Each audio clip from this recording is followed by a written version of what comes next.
Palm beach उपविभाग आणि शिरवणे शाखा यातील अधिकाऱ्यांनी वरिष्ठांच्या आदेशाला केराची टोपली दाखवून स्वतःचा मनमानी बेकायदेशीर कारभार केल्याचं उघड झालं असून वाशी मंडळाचे अधीक्षक अभियंता यांच्या लेखी आदेशाचे उल्लंघन करून महावितरण कंपनीचे आर्थिक नुकसान करून बेकायदेशीररित्या आरएमयू शिफ्टिंग केले आहे व सदरील ठिकाणचे 2 एचटी पोल आणि जीओडी स्ट्रक्चर गायब झाले असून अद्याप याबाबत पोलीस तक्रार करण्यात आलेली नाहीये। यामध्ये काही काळाबाजार झाला असल्याचा दावा विद्युत ठेकेदार धर्मराज देशपांडे यांनी केला असून याविषयीची विस्तृत माहिती आपण धर्मराज देशपांडे यांच्याकडूनच जाणून घेऊयात। नमस्कार सर, हे प्रकरण तुम्हाला कसं लक्षात आलं आणि याविषयीची सखोल माहिती आम्हाला सांगा। हे प्रकरण मी एक विद्युत ठेकेदार आहे, माझं नाव धर्मराज देशपांडे। मी हा जो प्लॉट नंबर 225 आणि 226 आहे याच्या समोर जे असलेलं जीओडीचं स्ट्रक्चर आरएमयू आणि डीटीसी हटवण्याचं काम घेतलेलं होतं।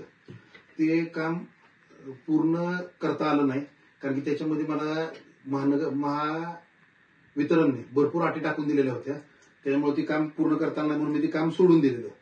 पण एक दिवशी त्याच रोडने जात असताना मला जाणवलं की तेथील जे एचटीचे पोल आहेत ते पोल गायब आहेत आणि स्ट्रक्चर तिथून हलवण्यात आलेलं आहे। मग मी विचार केला की बाबा हे स्ट्रक्चर कसं हलवलंय आणि कोणी हलवलंय याची माहिती जाणून घेण्यासाठी मी माहितीच्या अधिकारामध्ये अर्ज केला, ज्यामध्ये मला असं जाणून आलं की जे वरिष्ठांनी दिलेल्या अटी आहेत ज्याच्यामध्ये स्पष्ट सांगितलेलं आहे की बाबा तुम्ही ही पोल किंवा ही स्ट्रक्चर हटवताना जे बाजूवाल्या प्लॉटची परमिशन पाहिजे, पण त्याची कुठली त्यांनी परमिशन घेतलेली नाहीये।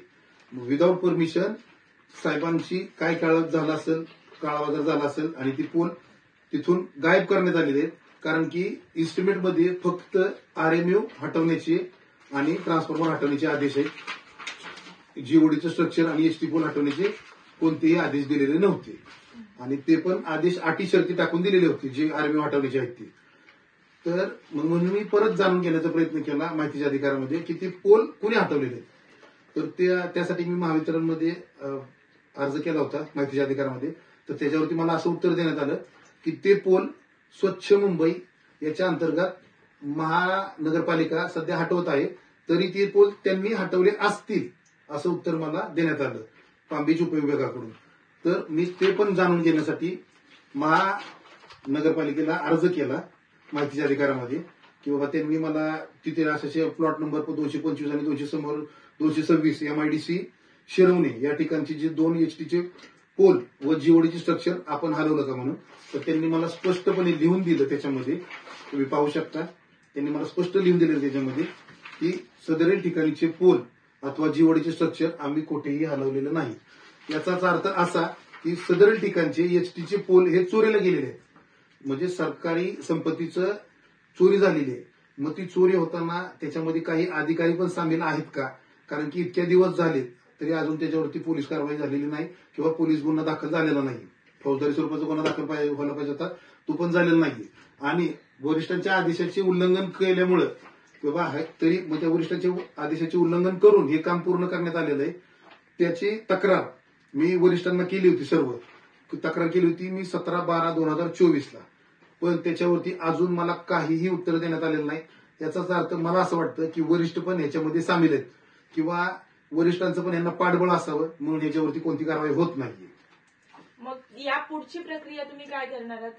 या पुढची प्रक्रिया मी आता सर्व मंत्र्यांना म्हणजे ऊर्जा मंत्री व मुख्यमंत्री यांनाही पत्र लिहिलेले आहेत। आता त्यांच्याकडून काय कारवाई होईल ते बघता येईल, पण समजा त्यांनी मला जर प्रतिसाद नाही दिला तर मी शेवटी योग्य त्या न्यायालयामध्ये या गोष्टीसाठी दाद मागणार आहे की आपल्या पदाचा गैरवापर केलेला आहे, मग या अधिकाऱ्यांना आपल्या पदावर राहण्याचा अधिकार आहे का। जसं आता धर्मराज देशपांडे यांनी सांगितलं की त्यांनी मुख्यमंत्री आणि ऊर्जा मंत्रींना याबाबत लेखी अर्ज दिला आहे, त्यानुसार आता वरिष्ठांकडून काय कारवाई केली जाते हे पाहणं महत्त्वाचं राहणार आहे।